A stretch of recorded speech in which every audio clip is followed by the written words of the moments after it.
presidente Lula disse que deve se reunir provavelmente com Donald Trump ali em volta do dia 16 de março.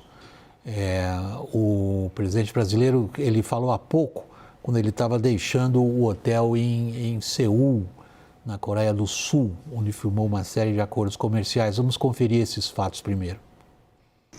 Durante a visita presidencial em Seul, Lula fechou um acordo de cooperação comercial com a Coreia do Sul.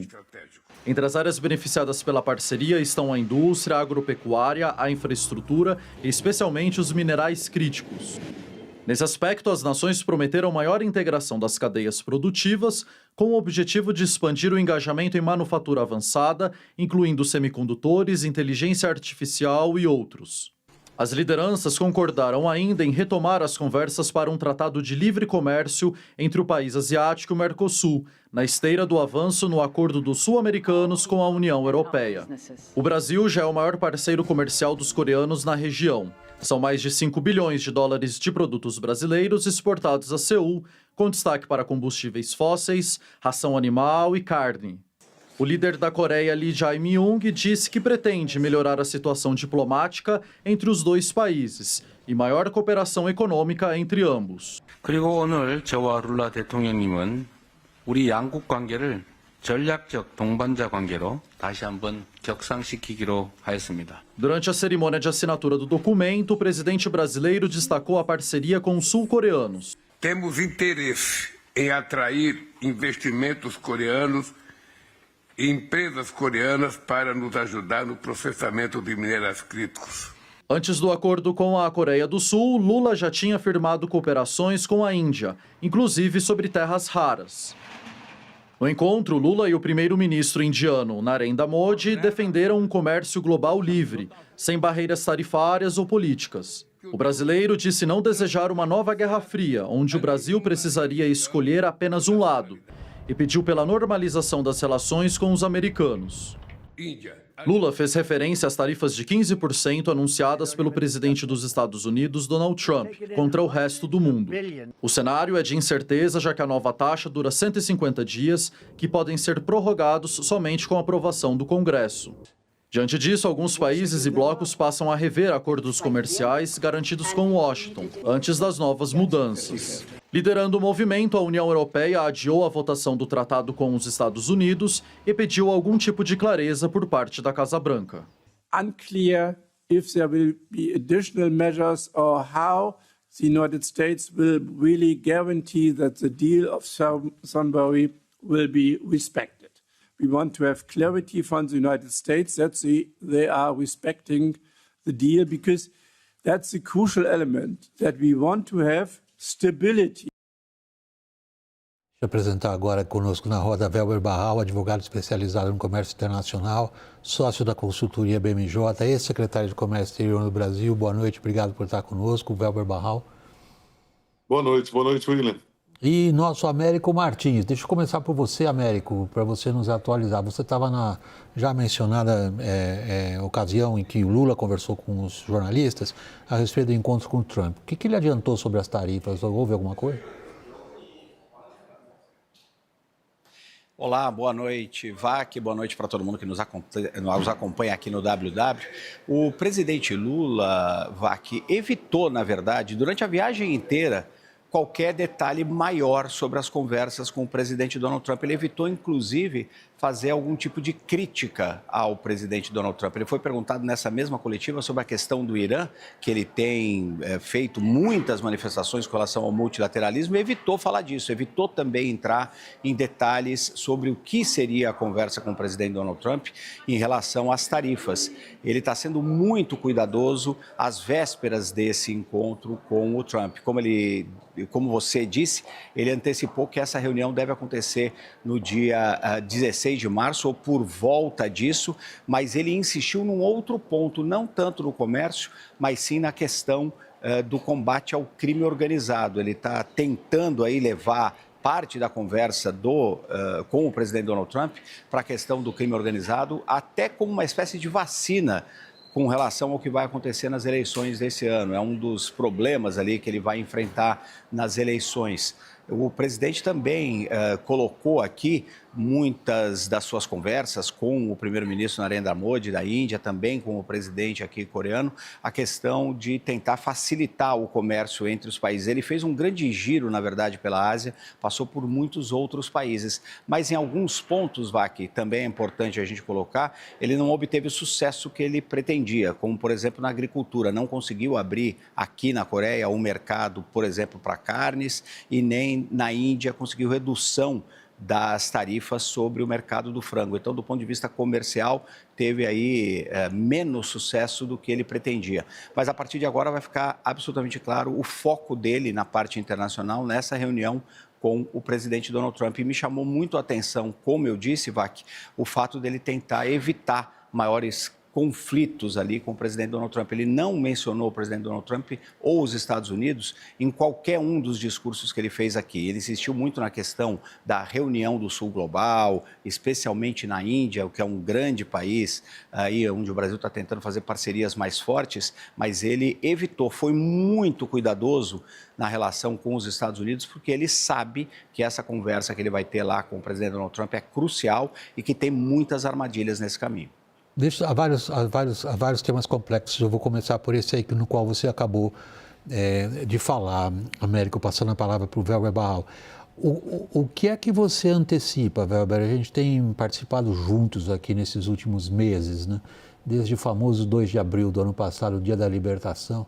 Tivemos jornadas aqui. Agradeço já muito quanto que você nos ajudou, Welber. Que cenário você está desenhando para o Brasil, tarifas Estados Unidos-Brasil? William, para a gente entender o que aconteceu desde o final de semana passado, o Trump não vai poder mais utilizar a lei de emergência econômica. Ele anunciou a utilização agora pela chamada seção 122, que é baseada na ideia, na balança de pagamentos. É um argumento de balança de pagamentos que eventualmente poderá ser questionado ainda no judiciário americano. Então ainda há uma insegurança jurídica sobre esse tema e é isso que a Europa apontou na negociação com os Estados Unidos. Além disso, ele já avisou que vai usar mais a seção 232, que trata de segurança nacional, e a seção 301. E aqui tem uma armadilha para o Brasil. O Brasil já está sendo investigado na seção 301, numa investigação pelo USTR, que tem o prazo até de julho deste ano para acabar, que vai desde temas de etanol, até PIX, até marcas e patentes, até trabalho escravo, etc. Então, poderia gerar outros tipos de tarifa para o Brasil. Então, um dos objetivos da visita do Lula vai ser tratar não só das tarifas pendentes, mas inclusive dessa investigação da seção 301. Esse tema vai ser crucial. Daniel Rittner, você acompanha daí de Brasília esse tipo de negociação? William, sabe que curioso? Quando a seção 301 foi instalada contra o Brasil, esse procedimento foi instalado no auge do mal-estar entre Lula e Trump, entre Brasil e Estados Unidos, em julho do ano passado.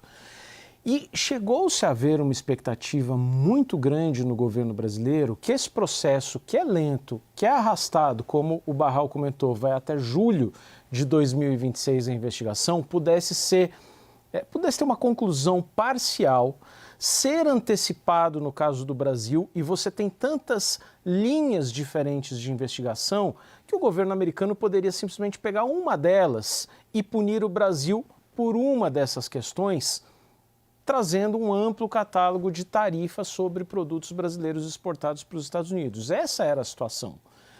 Mas tudo melhorou, desde o esbarrão na ONU, desde o encontro em Kuala Lumpur, desde as ligações telefônicas, e aí a situação muda completamente. A questão é que o Trump tem contra o Brasil e contra a China um processo que está muito mais adiantado do que contra qualquer outro parceiro comercial, e ele pode dar uma sinalização para o mundo de que ele sabe, de que ele pode, de que ele quer usar a seção 301. Essa é a grande contradição, esse é o grande paradoxo do momento. Quando o Brasil consegue minimamente normalizar suas relações econômico-comerciais com a Casa Branca, existe um risco de o Brasil também servir como um teste da 301 para o resto do mundo. E é isso que o governo brasileiro quer evitar nessa ida de Lula aos Estados Unidos em março. Américo, você reiterou, pelo menos 3 ocasiões na tua intervenção até aqui, o quanto Lula tratou de ser cauteloso em relação ao que ele diz sobre Trump. Mas tanto o Weber Barral como o Daniel estão nos trazendo fatos concretos em cima da mesa. A 301 é sério isso. São audiências públicas. Em algumas delas, o próprio agronegócio americano massacrou o agronegócio brasileiro, veio com alegações que eles nunca antes tinham feito. A pedido da Casa Branca, segundo eles disseram, quando foram indagados pelos jornalistas. Peraí, por que vocês estão perguntando essas coisas a respeito do comportamento do Brasil? Você conseguiu, ou você teve a oportunidade, ou você detectou o quê no governo brasileiro, na figura do Lula principalmente, em relação a esses dados concretos? Eles, como eu disse, Vac, tentaram evitar qualquer elaboração mais detalhada do que eles planejam discutir com o presidente Donald Trump, não só o presidente Lula. Eu conversei durante essa viagem, tanto na Índia como aqui na Coreia, com outros integrantes da comitiva também. A impressão que eu fiquei, Vac, é que eles ainda vão ter, talvez agora, nessa longa viagem de volta ao Brasil, que sentar todos os ministros envolvidos, o presidente Lula, o ministro Haddad, que está retornando com o presidente, os representantes do Ministério da Indústria e Comércio, o próprio Itamaraty, para elaborar a estratégia a partir dessas decisões que aconteceram na semana passada da Suprema Corte, a reação do presidente Donald Trump e essa investigação que continua sobre o Brasil. A tentativa aqui foi de demonstrar otimismo. Foi de dizer que toda essa incerteza que está acontecendo nos Estados Unidos pode favorecer o Brasil. Mas é isso que eles iriam falar. E me parece, pelas conversas separadas que eu tive, que não tem ainda uma linha completamente desenhada de que caminho eles vão seguir. Eles insistiram muito no tema de que a decisão da Suprema Corte não muda nada, que a reação do presidente Trump é favorável ao Brasil, no certo sentido de tornar as exportações brasileiras mais competitivas, mas não entraram em nenhum detalhe. Claro, isso é parte da estratégia de não antecipar nada e não criar nenhum tumulto nessa relação com os Estados Unidos antes do encontro com o presidente Donald Trump, mas também revela, na minha avaliação, na minha análise dessas conversas que eu tive, ainda uma falta de coordenação total a partir desses movimentos todos que aconteceram nos Estados Unidos. Então, ainda me parece, o governo brasileiro precisa elaborar com mais detalhe como vai apresentar isso nas discussões com o presidente Donald Trump. Weber, antes de eu encerrar esse segmento, eu queria a sua avaliação do que, afinal... Não. Agora, em relação ao que a gente já vinha apresentando na reportagem, ao qual também o Américo tinha se referido inicialmente, que é, na visão do Américo, tratados comerciais que ficaram um pouco aquém do que se desejava. Qual é a sua avaliação do que o Brasil conseguiu nessa viagem? O Brasil tem tentado, inclusive pelo Mercosul, avançar em vários acordos. Eu acho que houve 2 evoluções importantes, que foi a assinatura com o EFTA no ano passado e no final do ano com a União Europeia. Isso aí foram avanços importantes que ainda precisam de ratificação.